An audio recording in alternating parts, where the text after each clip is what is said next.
Good morning fifth class. आज हम पढ़ेंगे हिंदी की पाठ्य पुस्तक रिमझिम और उसके चैप्टर 16 के बारे में, जिसका नाम है पानी रे पानी और इसके लेखक हैं अनुपम मिश्र।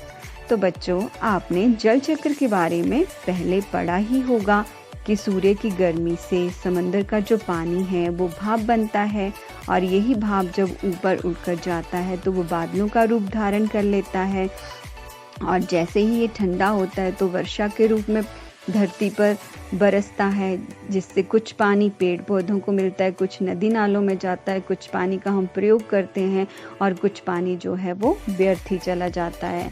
परंतु इंसान जो है इस समय में जल का प्रयोग जो है वो अधिक कर रहा है ना, तो जिसकी वजह से जल चक्र जो है वो खराब हो रहा है, क्योंकि हम पेड़ पौधों को काट रहे हैं और उसकी जगह पर इमारतों को बना रहे हैं। इसी कारण जल चक्र खराब होने के कारण क्या हो रहा है कि कहीं बहुत ज़्यादा बाढ़ आ जाती है और तो कहीं बहुत ज़्यादा सूखा पड़ जाता है। तो आइए हम इस चैप्टर को पढ़ें। कहाँ से आता है हमारी पानी और फिर कहाँ चला जाता है हमारा पानी। हमने कभी इस बारे में कुछ सोचा है?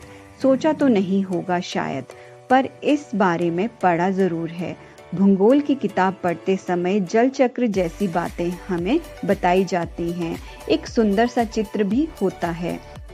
इस पाठ के साथ सूरज, समंदर, बादल, हवा, धरती, फिर बरसात की बूंदों और लो फिर बहती हुई एक नदी और उसके किनारे बसा तुम्हारा हमारा घर, गांव या शहर।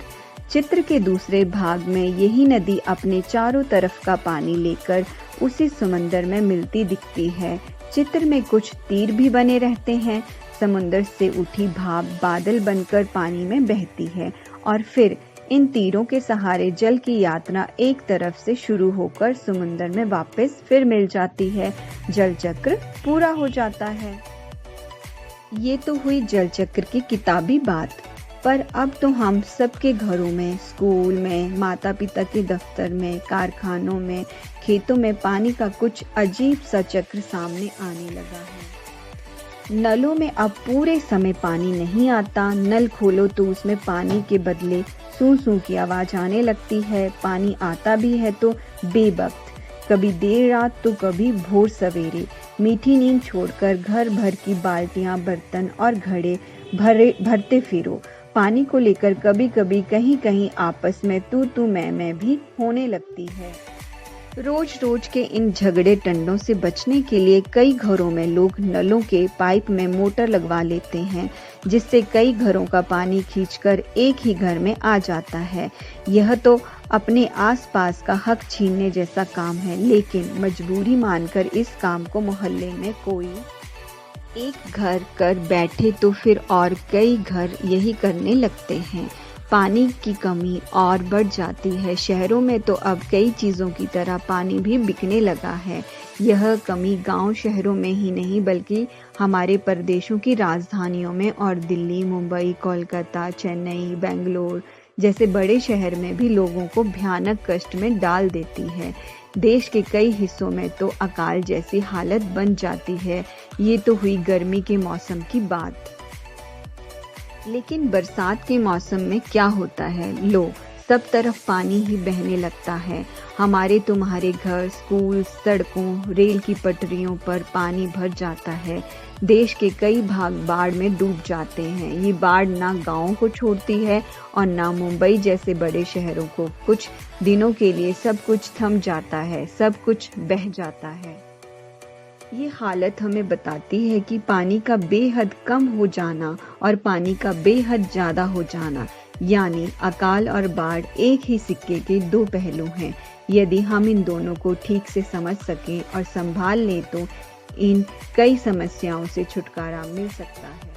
चलो थोड़ी देर के लिए हम पानी के इस चक्र को भूल जाएं और याद करें अपनी गुल्लक को। जब भी हमें कोई पैसा देता है, हम खुश होकर दौड़कर उसे झट से अपनी गुल्लक में डाल देते हैं। 5 रुपए, कभी सिक्के तो कभी छोटे बड़े नोट, सब इसमें धीरे धीरे जमा होते जाते हैं। फिर जब कभी हमें कुछ पैसों की ज़रूरत पड़ती है तो इस गुल्लक की बचत का उपयोग कर लेते हैं। हमारी यह धरती भी इसी तरह की खूब बड़ी गुल्लक है। मिट्टी की बनी इस विशाल गुल्लक में प्रकृति वर्षा के मौसम में खूब पानी बरसाती है। तब रुपयों से भी कई गुना कीमती इस वर्षा को हमें इस बड़ी गुल्लक में जमा कर लेना चाहिए।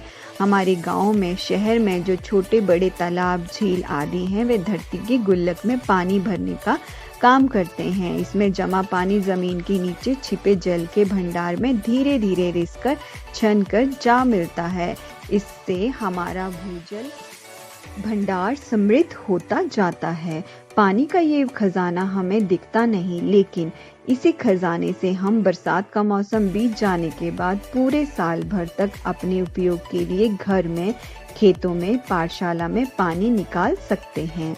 लेकिन एक दौर ऐसा भी आया जब हम लोग इस छिपे खजाने का महत्व भूल गए और पानी के लालच में हमने अपने तालाबों को कचरे से पाटकर भरकर समतल बना दिया। देखते ही देखते इन पर तो कई मकान, कई बाजार, स्टेडियम और सिनेमा आदि खड़े हो गए। इसी बड़ी गलती की सजा अब हम सबको मिल रही है। गर्मी के दिनों में हमारे नल सूख जाते हैं और बरसात के दिनों में हमारी बस्तियां डूबने लगती हैं। इसलिए यदि हमें अकाल और बाढ़ से बचना है तो अपने आसपास के जल स्रोतों की, तालाबों की और नदियों आदि की रखवाली अच्छे ढंग से करनी पड़ेगी। जल चक्र हम ठीक से समझें। जब बरसात हो तो उसे थाम लें। अपना भूजल भंडार सुरक्षित रखें। अपनी गुल्लक भरते रहें, तभी हमें ज़रूरत के समय पानी की कोई कमी नहीं आएगी। यदि हमने जल चक्र का ठीक उपयोग नहीं किया तो हम पानी के चक्कर में फंसते चले जाएंगे। हक की बात। आज़ादी के बाद पिछले 60 वर्षों में दिल्ली में पानी की औसत मांग या खपत लगभग 3 गुना बढ़ गई है, पर झुंगी बस्तियों को अभी भी औसत खपत का 30% पानी ही मिल पाता है। जब ज़रूरत के हिसाब से लोगों को पानी नहीं मिलता तो उनके हक छिनते हैं। हमारे समाज में ज़रूरतों से जुड़े और कौन से मुद्दे हैं जहां हमें बराबरी का बंटवारा नहीं दिखाई देता और कई लोगों का हिस्सा छीनकर कुछ लोगों को दे दिया जाता है। कक्षा में और घर पर बड़ों के साथ चर्चा करो।